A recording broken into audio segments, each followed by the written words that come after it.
Ya halo guys, selamat datang kembali di Pojok Seram. Hari ini gue akan menceritakan sebuah film dari Peru yang berjudul We Are Not Alone.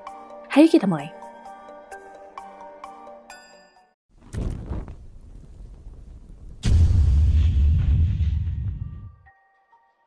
Sebuah keluarga kecil baru saja pindah ke rumah baru yang jauh dari kota. Di kamar, anak gadis yang bernama Sofia itu menemukan sebuah kotak musik yang mungkin ditinggalkan oleh pemilik lama. Tidak ada hal yang aneh terjadi dan Sofia sudah bersiap untuk tidur. Sofia selalu merindukan ibu kandungnya yang sudah meninggal. Ayahnya datang dan menghiburnya juga memintanya untuk mencoba akrab dengan ibu tirinya Monica. Malam itu ketika Sofia tertidur pulas, lemari itu terbuka dengan sendirinya. Di lantai bawah juga terdengar suara aneh dan sebuah cakaran pun menghiasi dinding. Besoknya Monica yang sedang asik memotret pemandangan alam mendapati Sofia yang sedang menatapnya dengan ekspresi aneh dari kamar atas. Hubungan antara Sofia dan Monica terasa jauh dan dingin. Di meja makan, Sofia bersikap tidak merespon pertanyaan Monica dan menganggap Monica seakan-akan tidak nyata. Setelah ayahnya Matteo berangkat kerja, Monica berencana ingin menata barang-barang mereka. Ada gerakan di antara barang-barang yang tertutup kain putih juga suara tawa anak kecil. Awalnya Monica mengira bahwa Sofia lah yang mungkin sedang iseng, tapi setelah dibuka ternyata hanya sebuah lampu. Awalnya dia merasa lega bahwa itu bukanlah apa-apa, tapi suara tawa anak kecil itu kembali terdengar, juga pintu kamar tiba-tiba tertutup sendiri dan lampu pun padam. Monica meneriaki Sofia untuk tidak bercanda. Dia berjalan ke depan dan terjatuh. Sofia masuk dan bertanya ada apa memanggilnya. Monica langsung memarahinya karena menurutnya kali ini apa yang diperbuatnya sudah keterlaluan. Sofia bertanya apa kesalahannya karena dia merasa tidak melakukan apapun. Monica tidak menjawab pertanyaan itu dan menyuruhnya kembali ke kamar karena dia dihukum. Anak itu pun berjalan kembali ke kamarnya dan mengatai ibu tirinya gila. Malamnya ayahnya menegur Sofia tentang semua kenakalan Sofia tadi siang. Anak itu tidak mengakui karena memang bukan dia. Tepat jam 3 subuh, Sofia berlari ke kamar ayahnya dan berkata sangat ketakutan. Mendengar ada suara aneh di luar, Monica dan Matteo pun turun untuk memeriksa keadaan. Monica menemukan bingkai foto yang pecah karena terjatuh dan bekas cakaran di dinding. Ada satu lubang kecil di sampingnya yang sangat mencurigakan.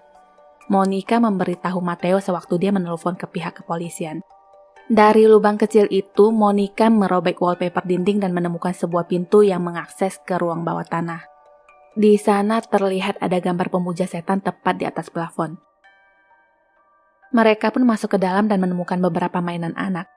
Matteo seperti menyentuh seseorang dan ternyata itu hanyalah Sofia. Anak itu bermain-main di sana dan sebuah vas terjatuh ke bawah dengan sendirinya. Merasa bukan apa-apa, mereka pun kembali ke atas dan ada sosok bayangan yang merangkak di bawah lantai yang tentu saja tanpa mereka sadari. Besoknya di warung, seorang bapak-bapak bernama Rafael tidak sengaja mendengar percakapan polisi yang duduk di belakangnya tentang laporan semalam di Lasarte Estate. Kembali ke Monica, dia tampak sedang melihat-lihat hasil fotonya tempo hari. Ada sebuah foto yang menangkap penampakan anak kecil tapi sayangnya dia melewatkan hal ini di mana bertepatan dengan kedatangan Matteo yang berbicara kepadanya. Malamnya Monica merasa mendengar suara dari ruang bawah tanah dan dia pun memeriksa ke dalam. Di sana dia menemukan gambar khas anak kecil yang dipenuhi dengan coretan tapi sedikit horor di mana lembaran-lembaran berikutnya seperti menggambarkan sebuah peristiwa pembunuhan. Di dinding pun ada gambar seperti orang yang lehernya dijerat dan tulisan mama, juga gambaran-gambaran peristiwa lainnya. Lampu mulai konslet dan barang terjatuh dengan sendirinya. Pintu pun tertutup dan lampu satu-satunya yang menjadi penerangan di tempat itu pecah dengan sendirinya. Monica menyalakan lighter dan seperti selalu dipadamkan oleh sesuatu. Di belakangnya tampak ada seorang wanita yang berambut panjang dan dia inilah biang kerok yang selalu meniup api dari belakang. Monica masih bisa keluar dengan selamat waktu itu dan memanggil Sofia. Sofia yang sedang bermain bola beranjak dan menghampiri Monica. Tampak ada tangan yang mengambil bola yang ditinggalkan di lantai.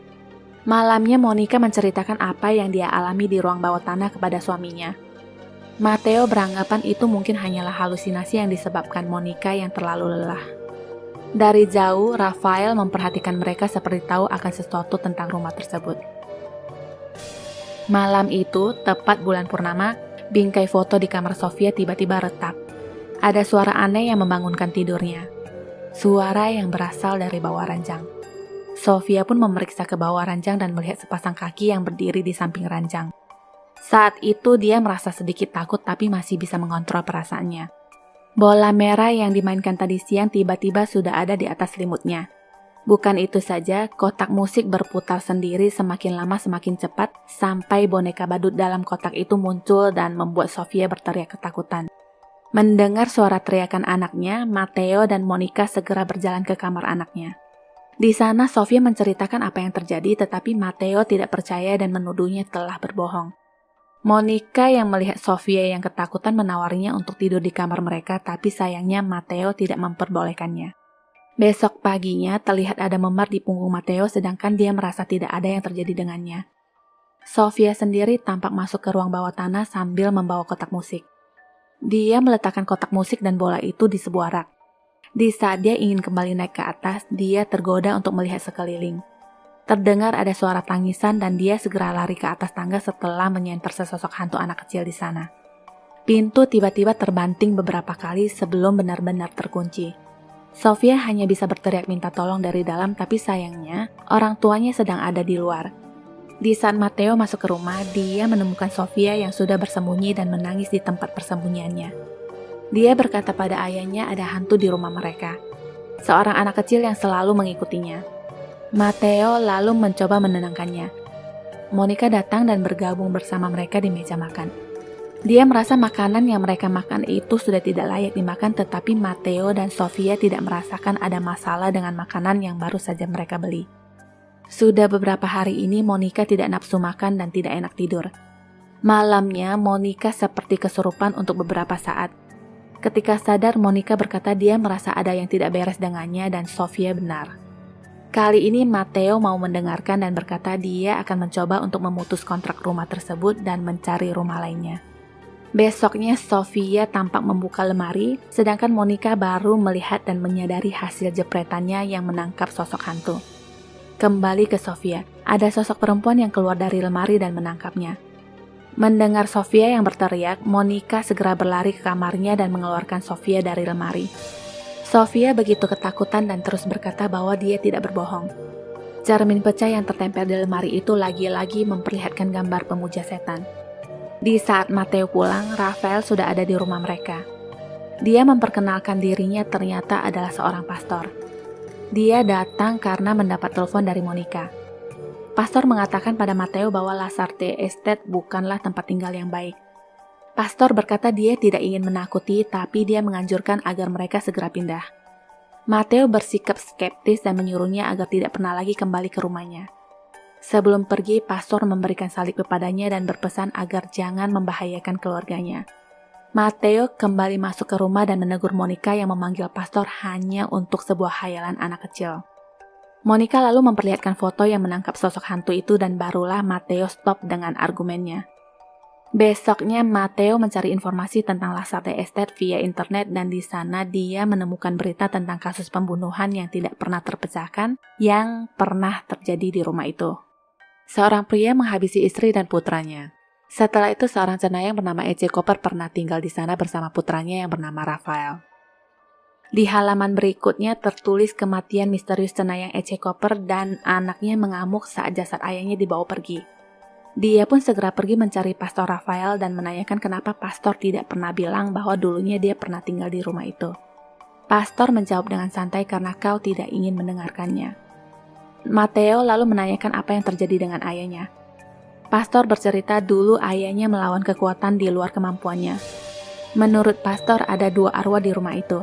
Yang satu bernama Gabriel yang mati di saat dia masih kecil dan satunya lagi Victoria, arwah yang dipenuhi kebencian dan dendam juga sangat berbahaya.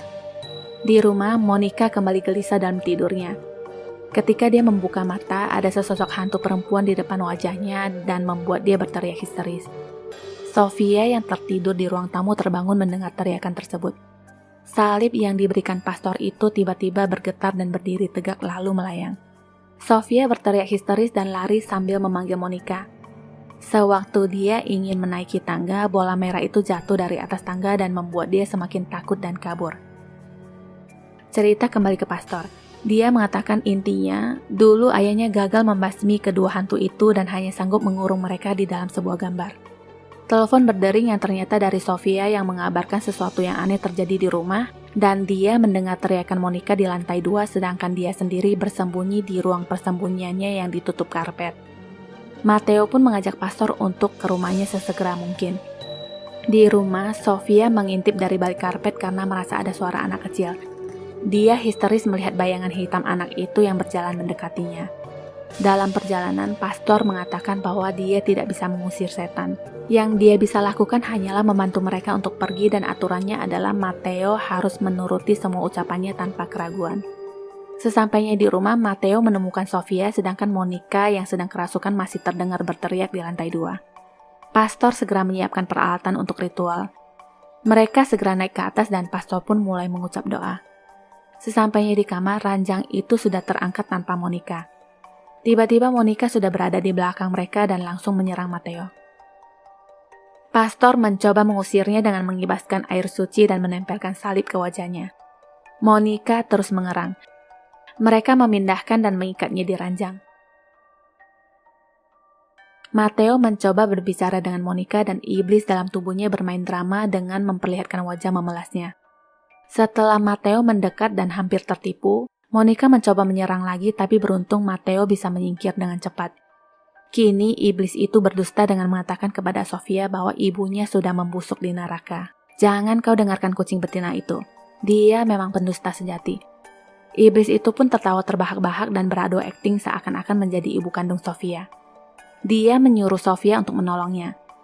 Sofia sudah ingin mendekat tetapi dicegah oleh ayahnya dan menyuruhnya untuk segera pergi. Pintu itu langsung tertutup di saat Sofia berlari ke arahnya. Pastor membacakan ayat dan menyuruhnya untuk keluar dari tubuh Monica.